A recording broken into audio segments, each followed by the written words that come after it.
गलवान घाटी में चीनी सैनिकों की हरकत पर पूरे लेह और लद्दाख में गुस्से की लहर है। लद्दाख के सांसद जामयांग नामग्याल का कहना है कि ये सही मौका है जब भारत को चीन के कब्जे वाले हिस्से को लौटाने पर जोर देना चाहिए। जामयांग नामग्याल से बातचीत की हमारी सहयोगी श्वेता सिंह ने।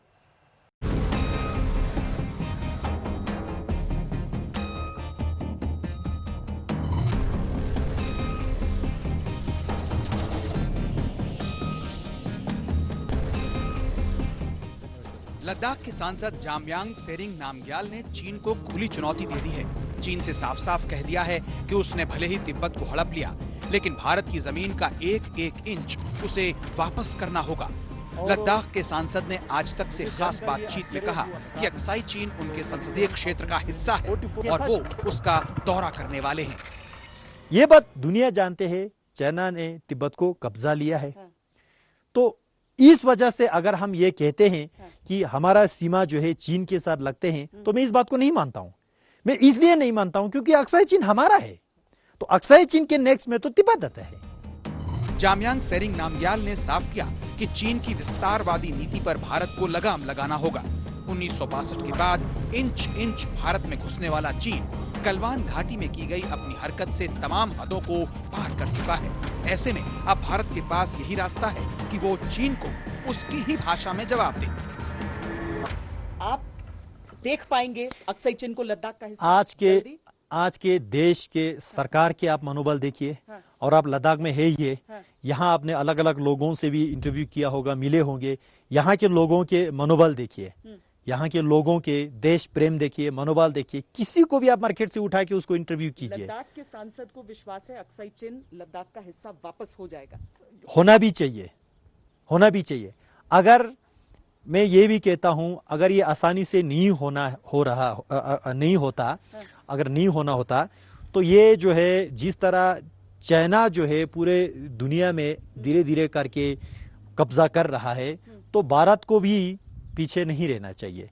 और हम किसी देश के भूभाग छीनने के तो बात नहीं कर रहे, हम अपना हिस्सा जो है वापस लेने के बात करना चाहिए। सभापति महोदय, आज भारत के इतिहास में वह दिन है जो गलतियां पंडित जवाहरलाल नेहरू जी के लीडरशिप में कांग्रेसों ने किया।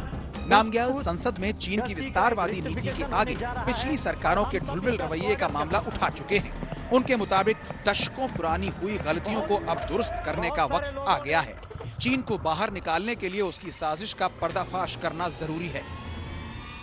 इसको अक्साई चीन क्यों नाम दिया, किसने दिया है ना, किस इंटेंशन को लेके इसको अक्साई चीन बताया।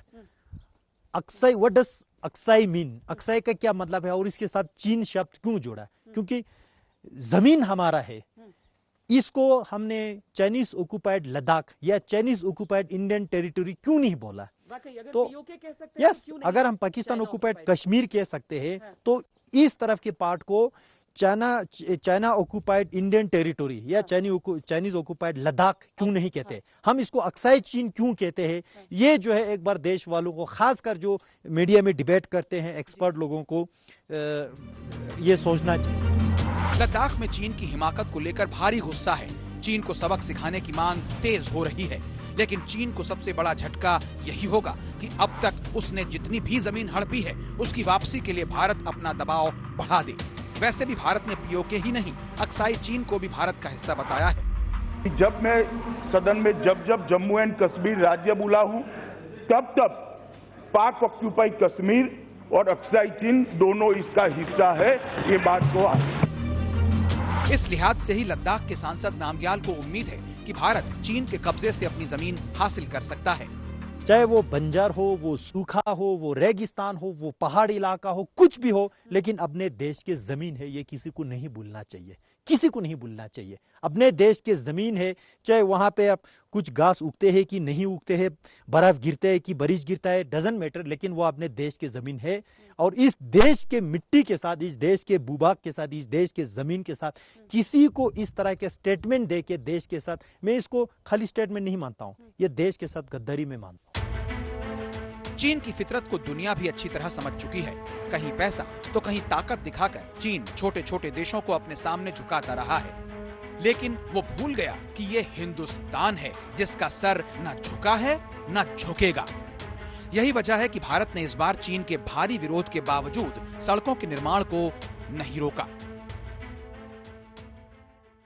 एग्जैक्ट फ्रंट लाइन पे जहां पे हमारा स्ट्रेटेजिक इंपॉर्टेंट पॉइंट है वहां तक सड़क बिछाना, ब्रिजेस बनना और ऑब्जर्वेटरी पॉइंट बनाना, बंकर बनाना, एक वो।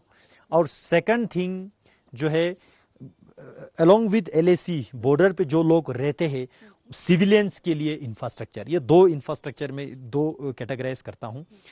और दोनों चीज में और खासकर फ्रंट लाइन के जो इंफ्रास्ट्रक्चर डेवलप करने में अभी जो है फार बेटर है, पहले से फार बेटर जो है इंफ्रास्ट्रक्चर आज बड़े स्पीड में। डर नहीं है, दबाव नहीं है, कर रहे हैं हम काम। बिल्कुल ही डर नहीं है। दूसरी तरफ चीन को यह चिंता खाई जा रही है कि अगर भारत ने गलवान घाटी में बुनियादी ढांचा खड़ा कर लिया तो वो एक तरफ अक्साई चीन पर दबाव बना सकता है और दूसरी तरफ सीपेक के तहत कशगर से बनने वाली सड़क पर नजर रख सकता है।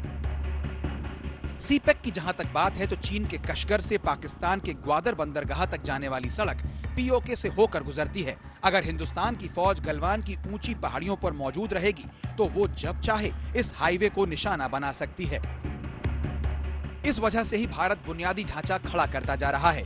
दूसरी तरफ चीन की बौखलाहट बढ़ रही है, लेकिन उसे अंदाजा नहीं कि उसकी टक्कर 2020 के भारत से है।